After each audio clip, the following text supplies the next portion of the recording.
we're going to start talking about cells.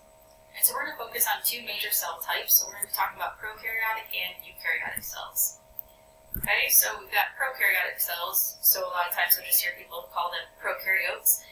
When you're looking at prokaryotes, you're going to notice that the genetic material, or DNA, is not contained in the nucleus.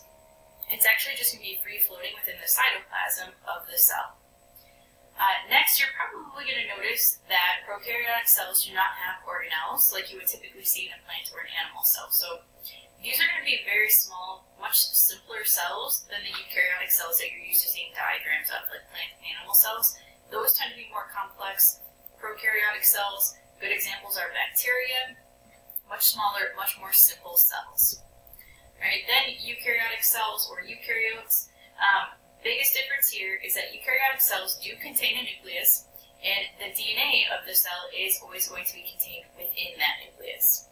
Like I already said, these are going to be larger and more complex prokaryotic cells. So what do we mean when we say more complex? Well, they contain organelles. So they've got all of these different membrane-bound structures within the cell that performs very specific jobs for the cell. And the cell is going to need each of those organelles in order to essentially survive, stay alive, and function the way it's supposed to. So again, eukaryotic cells larger and more complex. So we said bacteria are good examples of prokaryotic cells. Typically, we are going to be looking a lot at animal cells and plant cells. So those are going to be the examples of eukaryotes that we talk about. So we talked about all the differences, but what about things they have in common? Do prokaryotes and eukaryotes have anything in common? And the answer is yes. So all cells contain DNA. Okay, so prokaryotic, eukaryotic, plant, animal, doesn't matter. Your prokaryotic cells, or bacteria, and your eukaryotic cells, or plants and animal cells, they all are going to contain DNA because all cells need to have genetic material. Next, all cells need to have a cell membrane. There has to be a way to keep the cells separate from the environment, and so a cell membrane is going to be the best way to do that. So all cells are going to have a cell membrane. Next, we have the cytoplasm. So that's going to be like the fluid-like area inside of the cell. And in a prokaryotic cell, that's where the DNA is. It's found within the cytoplasm, just sort of free-floating. Eukaryotes, all the organelles are contained within the cytoplasm of the cell.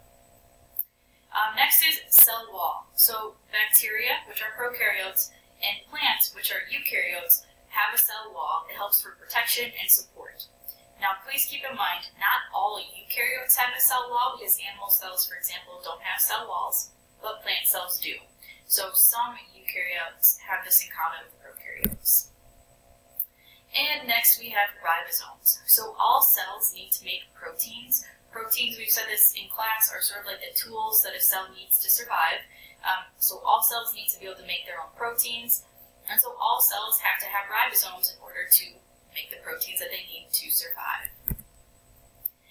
Here we are looking at just a very simple diagram of a eukaryotic cell compared to a prokaryotic cell. So again, notice the eukaryotic cell is larger, it's got more stuff on the inside, so you're looking at you've got a nucleus, you've got some mitochondria, Golgi apparatus, ribosomes, lysosomes, endoplasmic reticulum. So there's lots of things going on there. Whereas in the prokaryotic cell, you're looking at the DNA, cytoplasm, you've got the plasma membrane or the cell membrane, the cell wall, ribosomes. So it's just much simpler, and it's also a smaller cell.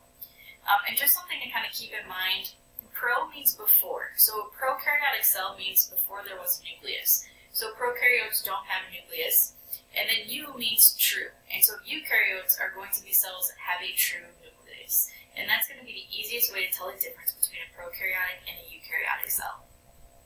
Alright, so let's do a quick check. Jot down some answers to these 4 questions so we can talk about them in class. Number 1 says, what are 2 main types of cells? Then we've got, which type of cell has its DNA contained within a nucleus? Where is the DNA found if a cell does not have a nucleus?